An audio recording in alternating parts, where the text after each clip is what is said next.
I have heard the phrase, it's important to feel your feelings, so many times. And I know that it's important, but understanding how to practically implement that into my life is really difficult at times. Maybe you're similar to me. You don't really know what that means. Am I not already feeling my feelings? Because they're feelings. I thought I was feeling them already. But what I've come to learn is there's a difference between coping with your feelings and actually feeling them. While growing up, a lot of people, including me, were told which emotions were okay to feel and which were not.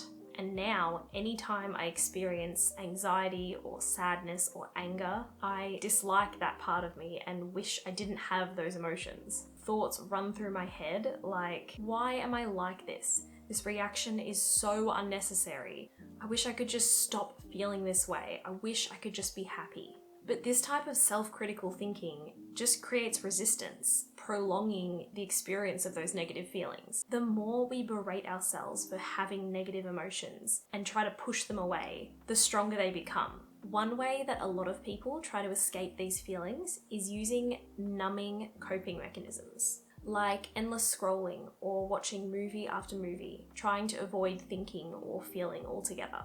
Numbing can allow you to get through to the other side of these feelings. However, numbing also prolongs the experience and can perpetuate the negative relationship you have with feeling your emotions.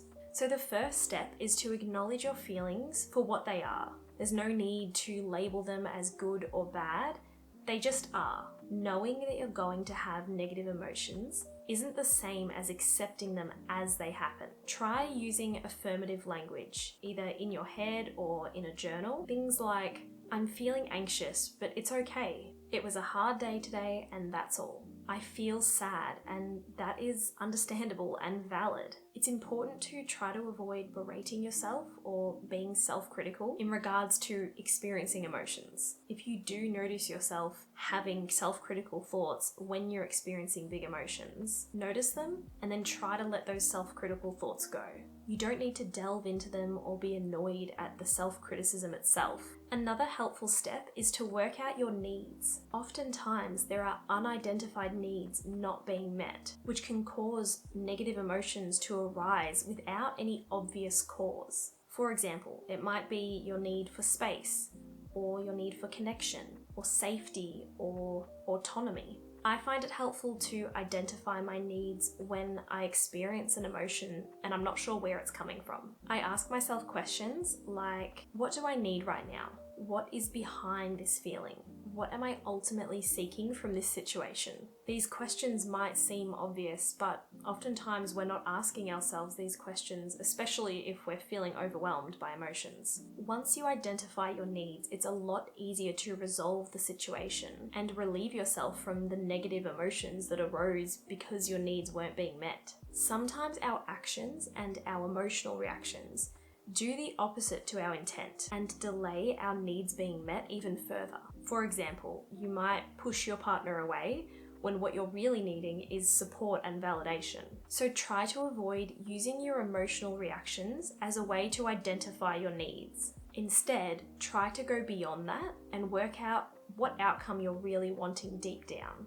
The last step is to take intentional action. Once you have accepted your emotions as they are and looked at what needs might need to be met, it's time to be intentional about moving towards a more stable emotional place. The important thing to remember is that it's not about finding the fastest route back to feeling happy. You want to try and stay intentional and self-compassionate as you take your time adding in actions that will assist you in your journey through the emotions you're experiencing.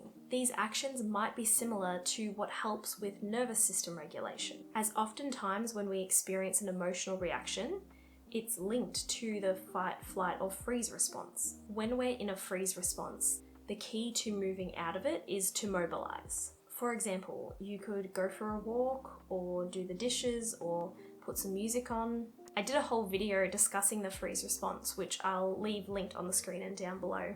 When in a fight or flight response, we might be feeling either anger or anxiety. It can be helpful to choose calming and self-protective actions. For example, journaling or taking a bath or talking to a friend. The idea is to remind your body and your mind that you are safe. because a fight or flight response is our body trying to protect us.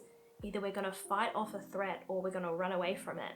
And we just need to remind ourselves that there is no threat, even though it might feel that way. So in order to feel your feelings, it's important to first acknowledge your feelings as they are, accept that those feelings are valid, reduce resistance towards those feelings, try to use positive self-talk, work out what needs might be going unmet, avoid numbing coping mechanisms, and be intentional about which actions might help you to move through your emotions without focusing on getting back to happy as fast as you can.